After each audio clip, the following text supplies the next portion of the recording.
Githin Mburu has resigned from the position of Commissioner General of the Kenya Revenue Authority a year and 4 months before the end of his term, which commenced in July 2019.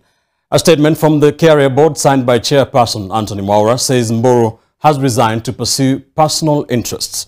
Rispa Simiyu now becomes the country's first female Commissioner General of the KRA, albeit in an acting capacity. NTV's Nina Shaban begins our broadcast tonight. After 3 years and 8 months, Githin Mburu has resigned from the position of Commissioner General of the Kenya Revenue Authority a year and 4 months before the sunset date of his tenure, which was to end on the 30th of June 2024. Githin's exit comes at a time when the Kenya Kwanza administration has set for the taxman the Herculean task of ramping up tax revenue collections by an extra 1 trillion shillings in the current financial year and doubling collections to at least 4 trillion shillings by 2027. On October 28th last year, President William Ruto read the Riot Act to Githin Mburu and his fellow commissioners over unrealized tax revenues.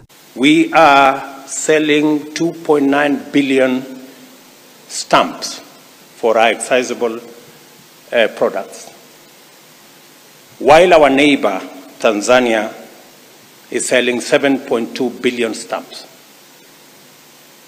Uganda is selling 9 billion stamps. Those two economies are smaller than ours. It means we should be selling between 10 billion and 12 billion stamps.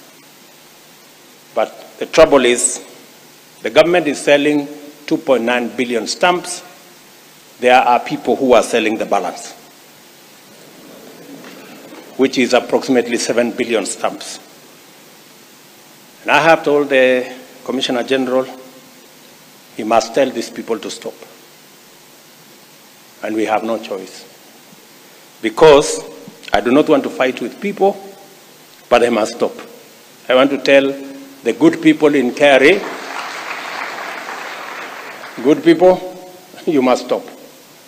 Because I have given enough information to Commissioner General to sort out that mess. And I have told him if he doesn't sort out the mess, I will sort it out myself. Under Githin Mburu's reign, KRA's tax revenue collection grew from 1.61 trillion shillings in the financial year 2019-2020 to 2.03 trillion shillings in 2021-2022.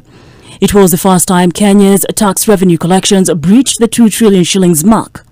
So far, in the current financial year 2022-2023, tax revenue collection has hit 1.11 trillion shillings, which is 53.3% of the targeted full financial year amount.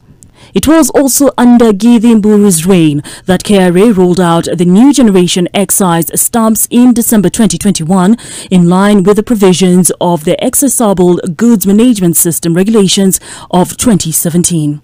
Currently, excise taxes collect an average of 105.4 billion shillings annually. Githin Mburu's last major assignment was to transition KRA from the electronic tax register to the tax invoice management system, with the sunset date for the transition having been November 30th, 2022. KRA now expects to increase value-added tax collections by at least 30% following the transition. Another casualty of the shake-up at the Kenya Revenue Authority is the immediate former Commissioner for Customs, Lilian Nyawanda, whose post has now been taken by David Mwangi in acting capacity. The new leadership at KRA now faces the daunting task of realizing the ambitious 3 trillion shillings target in the current financial year.